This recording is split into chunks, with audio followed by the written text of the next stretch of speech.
It was Nevil Shute's 1957 publication, On the Beach, that stirred Helen Caldicott to action. The apocalyptic novel describing a nuclear war killing everyone in the Northern Hemisphere branded her soul, she said, and stayed with her throughout her life. Caldicott entered college about the same time as the above-ground Nevada test site detonated nuclear bombs. The realization of genetic mutations passing on inherited diseases to the next generation was an obvious fact discussed in her first-year genetics class. So while consequences of above-ground testing were transparent to the college instructor at that time, the power of our government made it impossible to bring truth to the people. And Caldicott became a physician, worked a part-time job at Harvard Medical School in the late 60s, and then returned to her native Australia, only to discover that the French were contaminating the country with radioactive fallout from their atmospheric tests. She wrote a letter to the local paper in Melbourne, her hometown, explaining how children could develop leukemia and cancer from the tests. Suddenly, as an informed voice, she was given access to nightly television news for an opportunity to explain to the whole nation how radioactive fallout could induce mutation, cancer, and genetic diseases. Within 9 months of writing that first letter to the local newspaper, 75% of the entire Australian population rose up in indignation, prompting the Prime Minister to take France to the International Court of Justice, which then forced France to move its testing underground. Now, for anyone who ever thought that writing a letter to the editor was of little consequence, Caldicott fuels us with eternal hope. But Caldicott raises an intriguing question, namely, how does one educate the public when strong forces in society overtly conspire to keep the public ignorant? Caldicott continues to protest today in a time of planetary ills. She's an environmental activist trying to educate what she describes as an unsuspecting public. She tries to educate this unsuspecting public about the abuses perpetrated by agricultural corporations using chemicals with disastrous consequences, coal plants emitting carbon dioxide at a rate that is destroying the ecosphere, and global warming's threat to planetary life. But the power brokers like Monsanto, General Electric, BP, Shell, Lockheed, Boeing are pouring money into advertising campaigns that reassure the public that their interests are well protected. Now, Caldicott wants to educate because she agrees with Thomas Jefferson, who contended that, and I quote, an informed democracy will behave in a responsible fashion. An informed democracy will behave in a responsible fashion. I think we all would want to agree with that, somehow believe that's true. But how do we buy into this when corporations actually finance a disinformation campaign that intentionally keeps the population ignorant of facts? In ignorance, the public behaves irresponsibly. Now, a few years back, and I'm sure some of you will remember, Jane Mayer wrote a piece for The New Yorker about the Koch brothers and other oil and gas tycoons investing literally billions of dollars for the sole purpose of keeping the public misinformed. The power brokers invest that kind of money because their wealth depends on the continuation of economic growth around the world, despite a world that can no longer sustain such environmental devastation.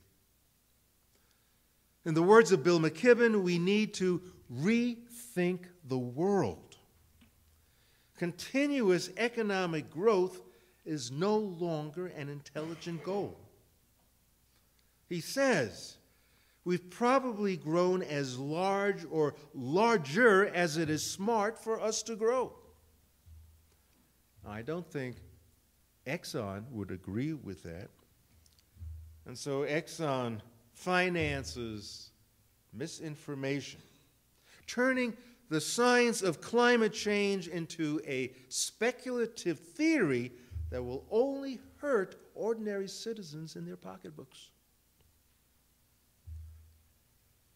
So fighting power and money with moral reasoning may not win the battle. The public is denied access to real information. But we just don't have enough time or money to go through this arduous process of educating the public. The concerns we face are urgent. And thus the driving force of protest is pressure. To pressure the political system by publicly pointing out the short-sightedness of politicians whose decisions about mountaintop removal, fracking, oil explorations in the Arctic will exact an enormous cost to the earth, to the future of human life. Ironically, there's a movement currently afoot to educate our colleges, educate our universities about the need to divest their financial ties to fossil fuel industries. So it's part education and pressure tactics as well. So the earth itself has become another casualty among the oppressed. The earth needs advocates like those who advocated for the American with Disabilities Act, the Voting Rights Act, the Civil Rights Act, immigration reform, women's reproductive rights, rights for the LGBTQ community. The earth joins the oppressed, its dignity compromised, its future in peril. Why protest for the earth? Why refuse to be intimidated by power and money? Well, we have witnessed a model among young protesters who refuses to be intimidated, and that model in Tim DeChristopher. And we witness a model among the older generation as well in Jim Hansen. Hansen, the climate scientist who worked for NASA the last 46 years, retired last month. And imagine this. He retired to allow more time for his activism and protests. He used to take vacation time from NASA to allow himself getting arrested and cited. I said that wasn't enough. At age 72, he said he felt a moral obligation to step up his activism in his remaining years. Why protest? Jim Hansen explains it like this. If we burn even a substantial fraction of the fossil fuels, we guarantee there's going to be unstoppable changes in the climate of the earth. We're going to leave a situation for young people and future generations that they may have no way to deal with. Hansen's planned protest right now, which may feel the equivalent to floating down the Willamette River in an inner tube, but his plan right now is to lobby European leaders who are among the most concerned about climate change, lobby them to impose a tax on oil derived from tar sands. Its extraction results in greater greenhouse emissions than conventional oil. Since the public has been made to feel that the data of the world's greatest scientists and Nobel laureates is expendable, and that they are financially better off relying on conventional fossil fuels, protesting Earth's suffering is comparable now to the protests of old. Corporations are not going to give the Earth anything. Now, you may have been stunned, as well as was I, reading a recent Thomas Friedman piece denouncing most vigorously the Keystone XL pipeline. He calls it the dirtiest extraction from the dirtiest crude. But here's the startling point of a usually composed and somewhat staid Thomas Friedman. He writes, "I hope that Bill McKibben and his 350.org coalition go crazy. I'm talking chain themselves to the White House fence, stop traffic at the Capitol kind of crazy. Because I think if we will make enough noise about this, we might be able to trade a lousy Keystone pipeline for some really good systemic responses to climate change." So why protest? Why go crazy? Because injustice of any kind needs to be dealt with responsibly. Protest is a fight to remove the obstacles that hinder fairness, and it can become emotional, like allowing disabled people and people of color and the earth itself to be treated respectfully and with rights that simply cannot be compromised. Protest is about flexing one's muscle to produce cripple power, black power, brown power, women's power, gay power, earth power. We protest to break down the walls to boxes that have stuck us in for years.